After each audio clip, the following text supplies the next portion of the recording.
Et c'est avec Lydia Guirous. Bonjour Lydia. Bonjour Cécile, bonjour Patrick. Alors, est-ce un vrai rebond chez les LR? C'est la question après ce qui s'est passé en fait ce week-end, la désignation de Valérie Pécresse. Et puis on l'apprend donc ce matin, un sondage qui donne Valérie Pécresse en forte progression, sondage IFOP fiducial. Elle gagne 7 points, elle se retrouve maintenant en deuxième position, derrière Emmanuel Macron, à égalité à 17% avec Marine Le Pen, devant Éric Zemmour. Alors cela dit, c'est maintenant que les choses sérieuses commencent, si je puis dire, et notamment parce qu'il y avait déjà un petit peu de friture avec Éric Ciotti.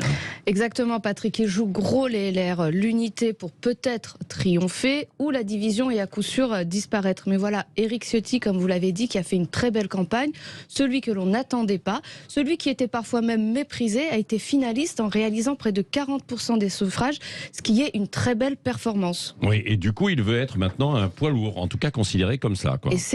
Et c'est logique, car sa campagne très à droite, de constance, de clarté, lui a permis de sortir de son rôle de second plan pour le classer enfin dans la catégorie des poids lourds de la droite, aux côtés de Wauquiez, dont il a emprunté la ligne, de Bertrand, de Jacob, de Larcher ou de Retailleau. Et Éric Ciotti a eu face à lui, il faut quand même le noter, une sorte de front républicain au sein de sa propre famille politique. Et même avec cela, il a réussi à convaincre une partie des militants LR de s'affranchir de cette consigne de vote pour le choisir lui et choisir une ligne qui reste fidèle à ce que fut un temps l'UMP, mais surtout le RPR.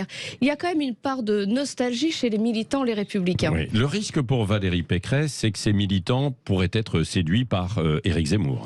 Une partie, oui, c'est évident. Ira vers Éric Zemmour si la candidate n'incarne pas une droite forte, une droite de conviction et de constance. Une droite populaire aussi. Et c'est sans doute une des difficultés difficiles à dépasser pour Valérie Pécresse et que les commentateurs jusqu'ici sous-estiment largement.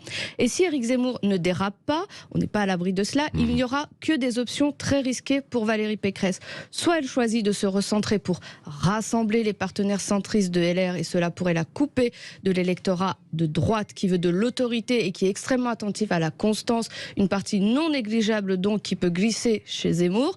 Soit elle mène une campagne à droite toute telle qu'Éric Ciotti la souhaite et cela pourra éloigner Valérie Pécresse de l'électorat plus centriste qui peut être tenté par un vote refuge pour Emmanuel Macron, peut-être même en passant par la case Horizon, le mouvement lancé par Édouard Philippe. Donc forcément des options à risque, quoi. En fait, les LR sont finalement cernés et il ne semble y avoir que des choix cornéliens pour Valérie Pécresse. Et nous saurons assez vite quelle est la stratégie qu'elle choisira et quelle place elle fera à Éric Ciotti. Droite forte ou droite filet d'eau tiède, une droite qui s'assume ou une droite qui s'excuse. Est-ce qu'ils arriveront à rompre avec les mauvaises habitudes de la droite française pour tourner la page de ses trahisons et de ses reniements passés ? Ou resteront-ils fidèles au classique rassemblement sans saveur et sans victoire depuis 10 ans, mais qui apporte juste des strapontins locaux et régionaux? En fait, la candidate Les Républicains va devoir la jouer très très fine et le créneau du « en même temps » est déjà pris.